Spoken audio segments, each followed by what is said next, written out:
Para naman po sa lagay ng panahon, tail end of a frontal system ang nakakaapekto sa eastern section ng Visayas, habang northeast monsoon naman ang umiiral sa Luzon. Dahil sa tail end of the frontal system o shear line, makakaranas ng kalat-kalat na pag-ulan at thunderstorm ang eastern Visayas, northern Mindanao, Davao Region at Caraga.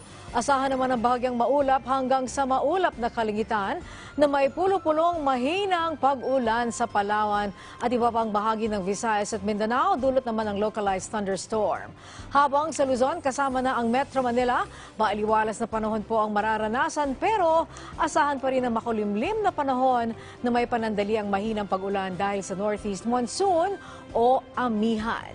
Samantala po, silipin na natin ang Metro City's forecast para sa mga susunod na araw.